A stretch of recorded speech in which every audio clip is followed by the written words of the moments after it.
n'en déplaise à certains, on rencontre parfois l'amour irréversible. Victor et moi. C'est toute une histoire. Oui, il a été question à un moment donné que je fasse une école de cinéma. J'ai préféré faire un peu de lettres. Et puis, parce que j'ai toujours eu le cœur un peu tiraillé entre le cinéma et la littérature. Depuis toujours. Et puis voilà, je faisais partie d'une bande où on écrivait, on avait envie de faire des courts-métrages, on les faisait spontanément. Il y avait des gens très différents. Il y avait Cédric Angers, il y avait Xavier Beauvois qui avait déjà bien avancé. On était un peu dans la roue d'un type qui s'appelle Jean Boucher. Et puis, comme ça, il nous donnait un peu de son temps et il était surtout proche de Beauvois. Mais bon, et moi j'étais jeune là-dedans et je pensais pouvoir y arriver par le biais de l'écriture. Puis j'avais écrit un ou deux courts-métrages, j'avais fait une petite série de fiction sur Canal+. Voilà, enfin, l'école du faire plutôt que l'école du savoir. Et ça ne nous empêchait pas de bouffer des films à longueur de temps. Et puis voilà, puis j'ai été traumatisé par deux échecs d'affilée, enfin deux projets avortés d'affilée. Et je suis donc allé me réchauffer au théâtre. Qui m'a amené après à la télévision et qui m'a finalement ramené au cinéma. Il n'est pas né de manière accidentelle. Les trucs des improvisations, c'est vrai, c'est des trucs qu'on faisait dans la vie pour s'amuser comme des enfants jouent dans une cour d'école. Vraiment. Et moi, il m'était arrivé de noter des idées qu'on avait eues lors de ces improvisations, parce que ces improvisations, ça devenait des sketchs en fait, et parfois je les trouvais bien, je notais en me disant je suis pas comme ça.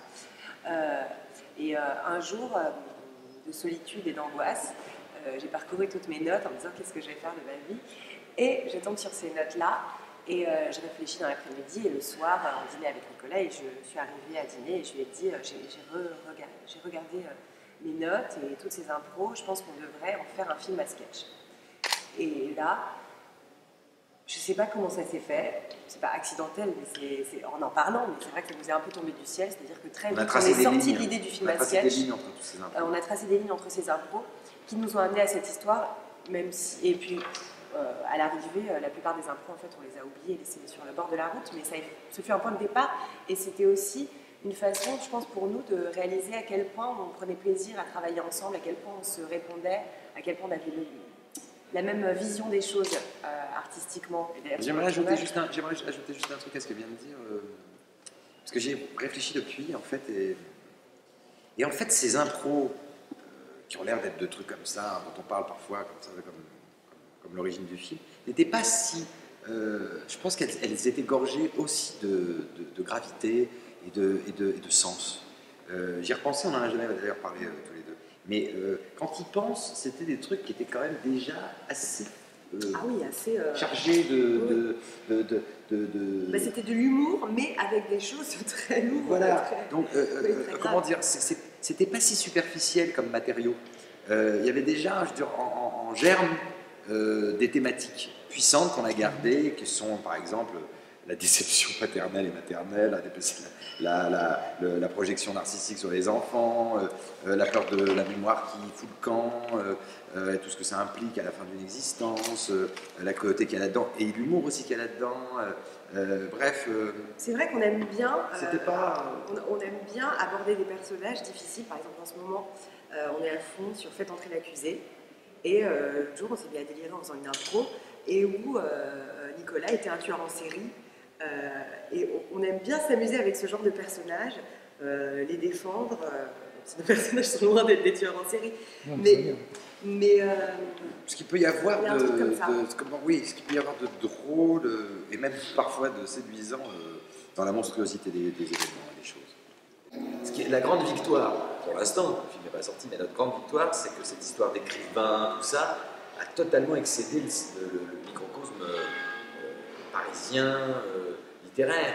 Il y a la femme d'un pharmacien l'autre jour qui me disait que c'était sa vie en plus marrant. Alors qu'elle n'est pas dans le milieu créatif parisien, tout ça.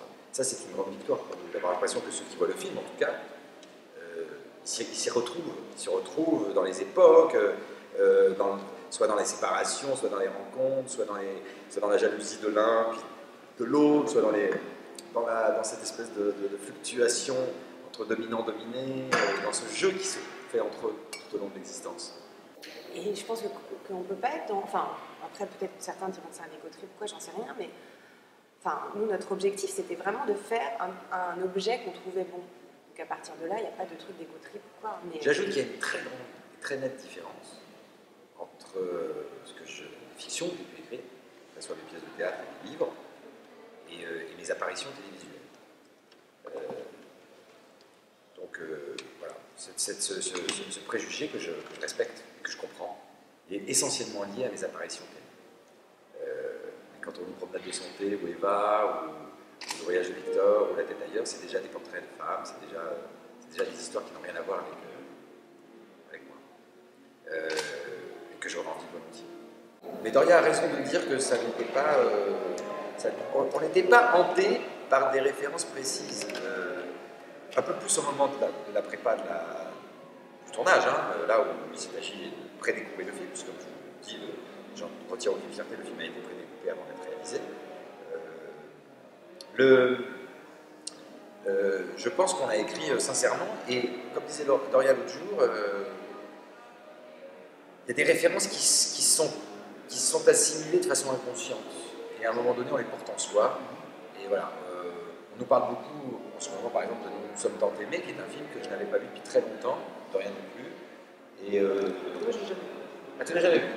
Elle l'a jamais vu, et donc ce serait évidemment mensonger de vous dire qu'on a voulu envoyer des clins d'œil à Ettore Scola. Il se trouve que j'ai beaucoup aimé ce cinéma, mais je n'y ai pas pensé une seconde durant le travail d'écriture. Je crois qu'à un moment donné, quand on est, ce qui est notre cas tous les deux, le mot cinéphile nous paraît toujours un peu pompeux. Quand on bouffe du cinéma à longueur de temps, ce qui est mon cas, et ce qui est le cas de Doria, on regarde énormément de films dans tous les genres imaginables, se dessine parfois, à long terme, une forme de goût qu'il est difficile aujourd'hui de quantifier, de déterminer, d'étiqueter. Voilà. Je ne pense pas qu'on puisse étiqueter. Si je devais faire une réponse un peu précise, je dirais que la réalisation du film, elle est un peu... elle est majoritairement américaine indépendante, et que le scénario, il est italo-français. Voilà. Mais rien que de répondre comme ça, je trouve ça bidon. Parce que c'est pas vrai. On écrit des choses, et les idées nous plaisent, et des images nous viennent. Et à un moment donné, c'est au public de juger. Et aux journalistes. J'ai eu la chance de connaître Françoise Sagan, par exemple, qui avait fait, parce que ma professeure de lettres nous avait demandé un commentaire pendant les vacances, un commentaire du texte de Françoise Sagan. Et n'ayant pas eu l'enfance de tout le monde, Françoise Sagan était là, en vacances, chez mon père. Et elle me propose de m'aider. Ouais, t'as triché, quoi. J'ai triché. Ben, elle a eu 5. Parce qu'elle était, sans doute, elle-même incapable de trouver de se commenter elle-même. De se commenter, de se référer, de s'étiqueter. Le temps, non. Le fait de... Le temps, elle a raison. Me fait l'impression de courir parfois derrière le cahier des charges que je m'étais fixé. C'est-à-dire, contrairement à l'idée un peu romantique qu'on peut se faire d'un tournage, en tout cas celui-ci n'était pas l'endroit, on peut s'imaginer parfois le tournage comme un endroit où on peut expérimenter, faire des recherches, tester des plans et tout ça. Là, en l'occurrence, pour faire un film comme celui-ci était conçu, c'était pas le cas. C'est-à-dire que parfois, on courait derrière l'exécution de ce qu'on avait préparé. Parce qu'on avait un petit budget, je ne sais pas si on a le droit de dire petit budget, peut-être moyen budget, enfin on avait 5 millions d'euros pour faire ce film, et ce film en nécessitait, d'après tous les gens du métier qui le voient, en nécessitait au moins le double, en tout cas le double.